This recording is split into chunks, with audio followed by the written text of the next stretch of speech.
Okay, so we're going to be going over our entry into the Hadaka Jime, what's commonly referred to as the rear naked choke. So the reasons why I teach it this way, and there's a lot of other variations that go into it, but this is the standard entry that I go into because it works in a variety of situations. It buys you a little bit of extra time so you don't have to slap it on very quickly.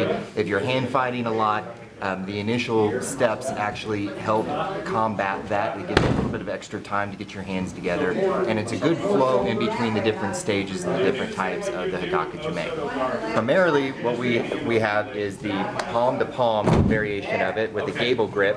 So your thumb is pointed and your palm's up like this, like you're holding a platter. Your other hand goes pointed down and your thumb pointed towards you. Together, clamp, and then you pull the sharp point of your forearm forward.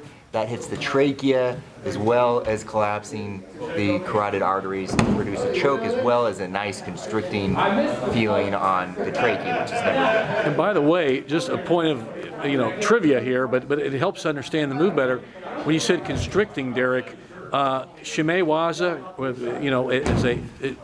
shime doesn't mean to strangle necessarily. It means to constrict, and that's what a perfect idea here, or a perfect description of what you're doing with a Hadaka Jime. Jime, the J hardens to from the sh it's constriction. So constricting is what you're doing. So yeah, okay. Okay, so we're going to start in a standing position just so you guys can see what I'm doing with my hands. So always get control over his shoulders first because you don't know if you're going to be rolling around, okay? If I like the seatbelt grip, okay, you can go with a 2-on-1 wrist grip. Okay, if you've got gi, you could be controlling with the gi, but the point is you've got good control over the shoulders to start out with. The next step is to get the top arm to come up and get your fingers to catch behind the shoulder. And the reason we do this is, number one, when the person feels the choke coming on, they're going to fight it. They're going to grab onto my forearm and they're going to try and pull my arm off. Now eventually they'll get it, but it'll buy me a second or two. Go ahead and pull. Okay? That gave me enough of a second that I can usually get my hand there. Now, if we're fighting through here and I just put my hand up like this and he pulls, it immediately goes away and it usually isn't coming back anytime soon. So, when I come up through, I grab there, and then once I get a hold of that, my other hand comes up and I get a hold palm to palm.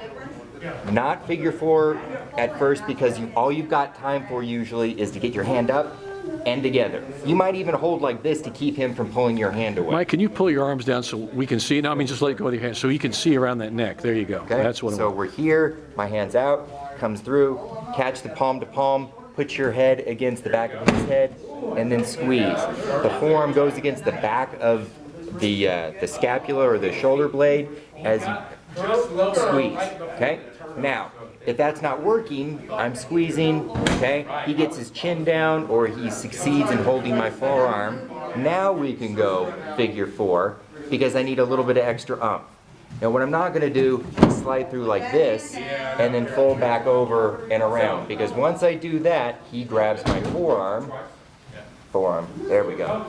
And now, again, I can't finish, okay? So what I'm going to do instead is once we're here, I face my palms towards me and I make an X and it slides nicely right in between there. So we're I'm going to come around the other side to get that X so we can see that.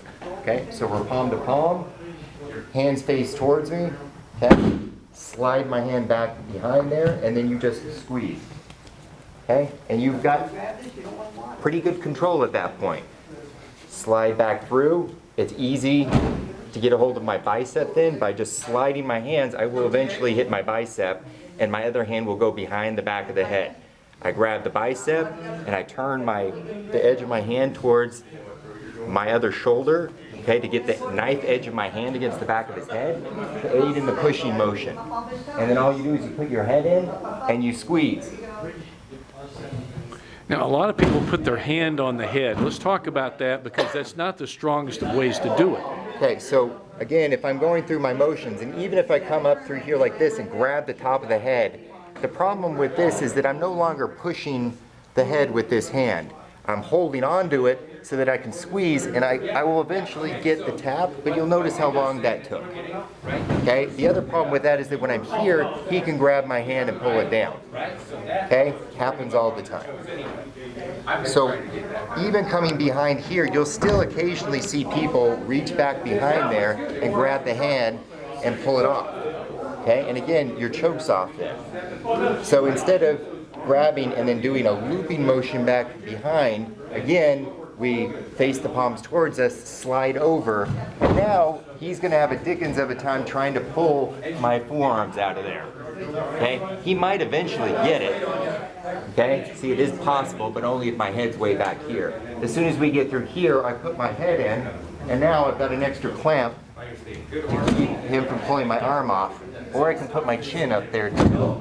And again, it's like someone putting a latch down on top of a gate or something. And then from the squeeze, it's a very easy and controlled choking motion.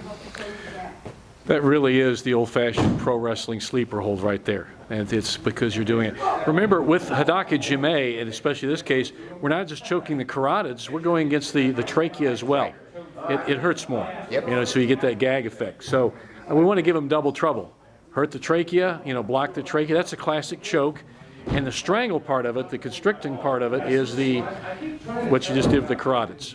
Cut off the blood to the brain, the air to the brain. Okay, well, thanks a lot, guys.